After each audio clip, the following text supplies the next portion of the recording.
Hey guys, it's Jing. Good morning, and it is the morning of the second ultrasound of this cycle, the fourth cycle. I'm on my way to the clinic, and Monica was not able to come with me because she has work. So quick appointment, and basically it's going to tell me how my lining is and how many mature follicles I'm going to be working with this cycle. I'm hoping for good numbers, and again, thank you so much for the support on Instagram, on Facebook, on YouTube, obviously, and documenting this journey. It's been really rough.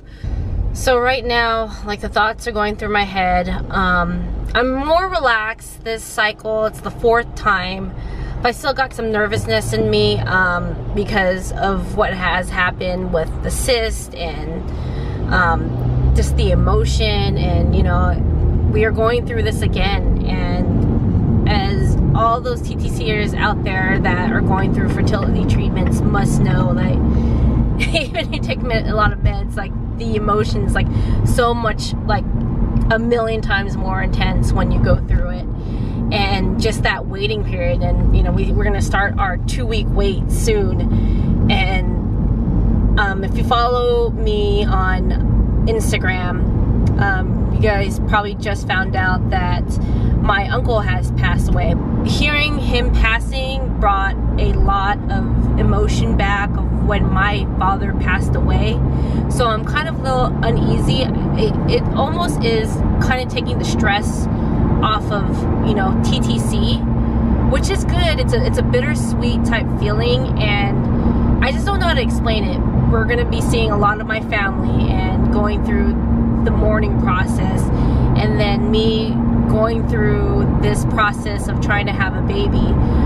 And it, like, trying to have a baby, it's like, it's not phasing me right now, but I'm still getting that nervousness. I'm not sure if you guys know what I'm feeling, but that I can't really explain it. You know, Monica has asked me, and she knows that something is wrong, but I can't, you know, there's so much going on in my head at the moment. But it's just the whole thing with my uncle passing away. It's just it blindsided me, but my whole family was surprised because he was supposed to start chemo. Probably good to be around his family and then going through this process.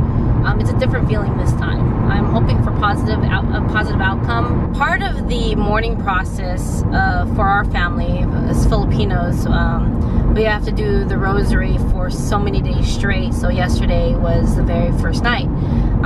So for, I believe it's 9 days straight, we have to say the rosary. So we bring Estelle, and she probably doesn't know what's going on, but just going through the prayer, it's reminding me when my grandfather passed away, when my dad passed away, when my grandmother passed away, and having all this family together to do all these prayers. You know, you take your mind off of, you know, what's going on in real life and focus on, you know, who you lost, and celebrate their life, and just, you know, appreciate what they've done for you. And you know, that's part of, you know, the process that, you know, is going on right now with me. And I'm not focusing on TTC. I'm not really focusing on well, I'm focusing on, like, just like my body and stuff, but like more of like the loss that's going on. Being with my family, we're all mourning, and even getting together and bonding as well too. It's just unfortunate that this, you know, we have to get together this way, but definitely helps through this process.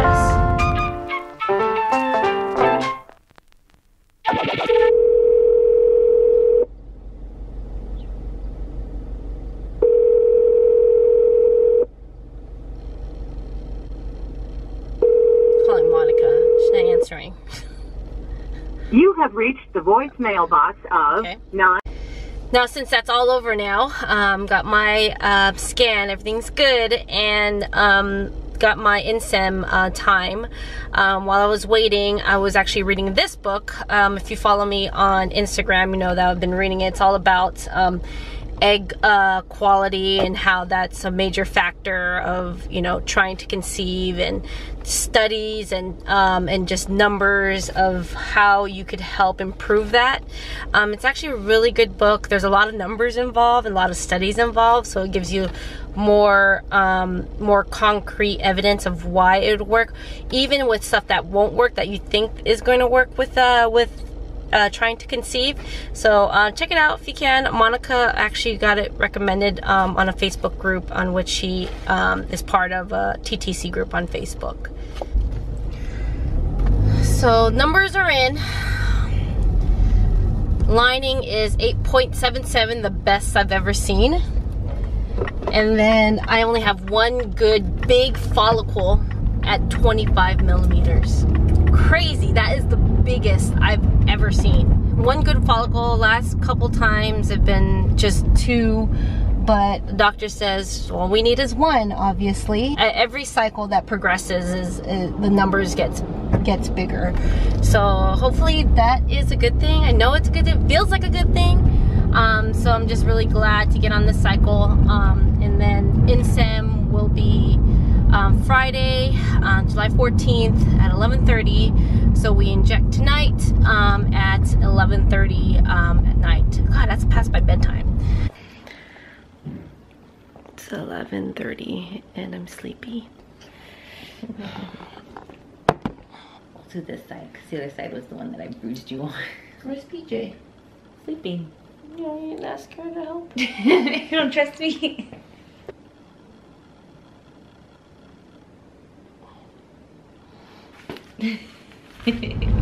Alright, morning of the insemination.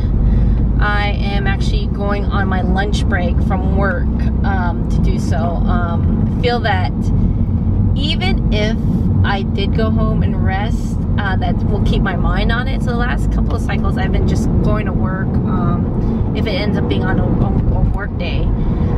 So I don't have a problem with that. I know other people want to like lay down and just put their legs up. I want to keep my mind busy, so I'm just gonna go back to work as usual. I'm getting off early today, so I'm gonna take it easy. I've got a prayer for my uncle in the evening, so I'll be with family again. So the next couple weeks it'll be just mainly focusing on prepping for, you know, prayers for my uncle since he passed away, and the funeral, which is next week. Monica's meeting me as well too. She is taking off from work for lunch, and at least she will be there.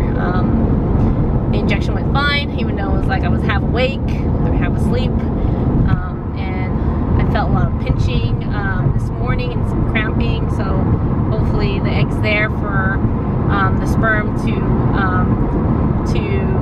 inject themselves or itself. So I'm staying positive.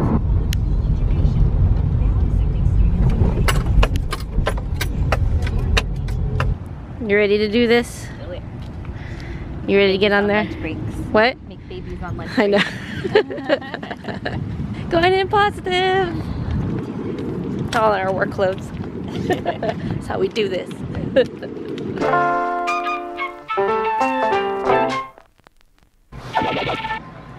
How you feel? And they're in. They're in. Yes. They're swimming. Swimming around. They swim to the right area. We got in a little later than planned. Someone was having trouble with the transfer. I guess another patient, which sounds really, really sad. But it was like we were waiting there for like 45 minutes. I was like, they better not be defrosted yet. Our swimmers are still defrosted. Yeah. So we inseminated like 45 minutes later, but hopefully everything is good. The count was higher though. It was 12 and it was only like 7 before. Oh yeah. So, and it was the same donor. Same donor. Wow. So numbers were different, but it was the same donor. It was stronger. So. Stronger. Lucky number 4. And the 2-week wait starts. Gotcha.